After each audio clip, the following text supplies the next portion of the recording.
Hi friends, இன்றைக்கி வீடியோவில் நம்ம என்ன பார்க்க போகிறோம்னா மொபைல் ஃபோனை யூஸ் பண்ணி ரொம்பவே க்ரியேட்டிவான 3 ஃபோட்டோஸ் எப்படி எடுக்கலாங்கிறத இந்த வீடியோவில் பார்ப்போம். அதுக்கு முன்னாடி இந்த சேனலை சப்ஸ்கிரைப் பண்ணிடுங்க. கூடவே பக்கத்தில் இருக்க பெல் ஐக்கானே எடுத்துங்க. அப்போ தான் நான் போடுற வீடியோலாம் உடனே உங்கள் மொபைல் நோட்டிஃபிகேஷனாக வரும்.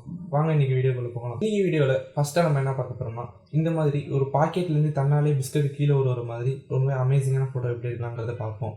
இந்த ஃபோட்டோ பார்க்குறதுக்கு ஒரு மேஜிக் ட்ரிக் மாதிரி இருக்கும். அது மட்டும் இல்லாமல் இது நீங்கள் சோஷியல் மீடியாவில் அப்லோட் பண்ணிங்கன்னா கண்டிப்பாக இது எப்படி எடுத்தீங்கன்னு எல்லாருமே கேட்பாங்க. வாங்க இந்த ஃபோட்டோ எப்படி எடுக்கலாங்கிறத இந்த வீடியோவில் பார்ப்போம். ஃபஸ்ட்டு ஒரு பிஸ்கட் பாக்கெட், அப்புறம் ஒரு பவுல் இல்லைனா ஒரு பிளேட் எடுத்துக்கங்க. அதுக்கப்புறம் இந்த வீடியோவில் தெரிகிற மாதிரியான ஒரு கம்பி எடுத்துக்கோங்க.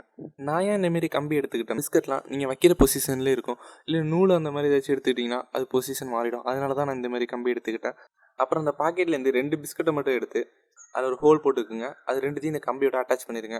அதுக்கப்புறமா நீங்கள் எந்த பொசிஷன் நினைக்கிறீங்களோ அதை அந்த பிஸ்கட்டை ஒரு கையில் ஹோல்ட் பண்ணிட்டு இன்னொரு கையில் அந்த பிஸ்கட் கவரை ஹோல்ட் பண்ணுங்கள். அதோடய கரெக்டாக அந்த பாக்கெட்லேருந்து அந்த பிஸ்கட் உழுவுற மாதிரியான பொசிஷனில் வச்சுட்டு ஒரு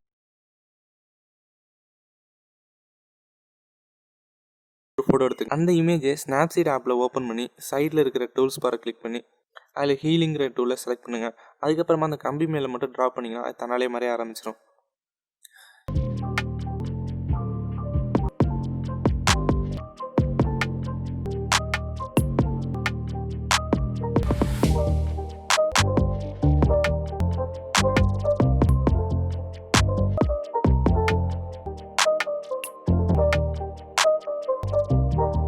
இதோட உங்கள் இமேஜை முடிக்கிட்டு இருந்தாலும் முடிச்சுக்கலாம். இன்னும் நீங்கள் அமேசிங்கான லுக்கை எடுத்துகிட்டு வரணும்னா இந்த இமேஜை கண்டிப்பாக நீங்கள் கலர் கிரேட் பண்ணி தான் ஆகணும்.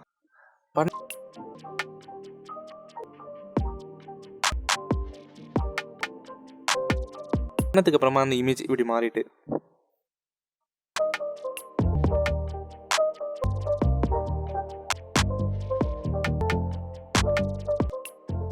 இந்த வீடியோவில் நம்ம அடுத்ததாக என்ன ட்ரிக் பார்க்க போகிறோம்னா இந்த மாதிரியான ஃபோட்டோ எப்படி எடுக்கிறது தான் பார்க்க போகிறோம். இந்த ஃபோட்டோவை பார்க்கறதுக்கு இது எப்படி எடுத்தாங்கிறத யாரையும் யோசிக்க வைக்கிற மாதிரி தான் இருக்கும். அடுத்து இந்த மாதிரி ஃபோட்டோ எடுக்க கண்டிப்பாக உங்களுக்கு ட்ரைபேட் தேவைப்படும். ட்ரைபேடில் உங்கள் ஃபோன் இல்லைனா கேமரா ஹோல்ட் பண்ணிட்டு பேக்ரவுண்ட் மட்டும் வச்சு ஒரு ஃபோட்டோ எடுத்துக்கோங்க. எடுத்ததுக்கப்புறமா கேமராவோட பொசிஷனை மாற்றாமல் நீங்கள் யாரை ஃபோட்டோ எடுக்கணும்னு நினைக்கிறீங்களோ அவங்கள இந்த மாதிரி போஸ் கொடுக்க சொல்லி ஒரு ஃபோட்டோ எடுத்துக்கோங்க.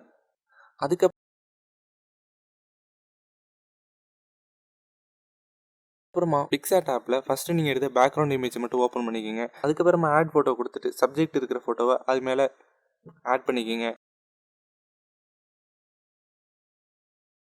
சைடில் இருக்கிற எரேசர் ஐக்கானை கிளிக் பண்ணி உங்களுக்கு எந்த இடம் தேவையில்லைன்னு நினைக்கிறீங்களோ அதை ஜூம் பண்ணி கேர்ஃபுல்லாக எரேஸ் பண்ணுங்கள்.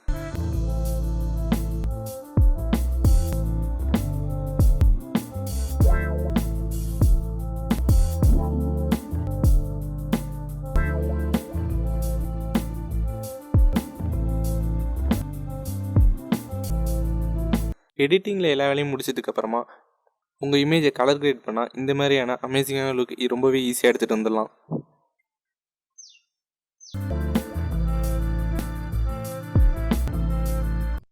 இந்த வீடியோவில் நம்ம கடைசியாக என்ன பார்க்க போகிறோம்னா இந்த மாதிரியான ஃபோட்டோ எப்படி எடுக்கலாங்கிறத பார்ப்போம். இது ரொம்பவே சிம்பிளான ட்ரிக் தான். இது எப்படி எடுக்கலாங்கிறத பார்ப்போம். இந்த ட்ரிக் ரொம்பவே சிம்பிளான ட்ரிக்னு சொல்லலாம். இந்த ஃபோட்டோ எடுக்கிறதுக்கு நான் ஃபஸ்ட்டு கார்டு செலக்ட் பண்ணிக்கிட்டேன். அந்த கார்ட்ஸை பேக்ரவுண்ட் ஃபுல்லாக இருக்கிற மாதிரி ஸ்ப்ரெட் பண்ணிக்கிட்டேன். அப்புறம்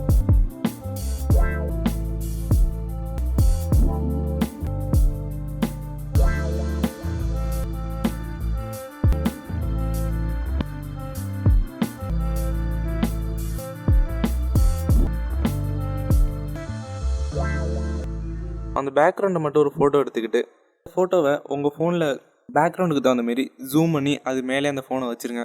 உங்கள் ஃபோனை பேக்ரவுண்ட் மேலே வைக்கிறதுக்கு முன்னாடி ஒரு அடிஷ்னல் டிப் என்னென்னா, உங்கள் ஃபோனில் இருக்கிற ஸ்லீப் மோட் ரொம்பவே கம்மியான டைமிங்கில் இருந்தால் அதை குறைச்சல 5 மினிட்ஸ்க்கு மேலே இருக்கிற மாரி வச்சுக்கோங்க. அப்போ தான் நீங்கள் ஃபோட்டோ எடுக்கிறப்ப எந்த வித டிஸ்டர்பன்ஸும் இல்லாமல் இருக்கும். வச்சுட்டு ஃபோட்டோ எடுத்திங்கன்னா இந்த மாதிரியான ஃபோட்டோ வந்துடும்.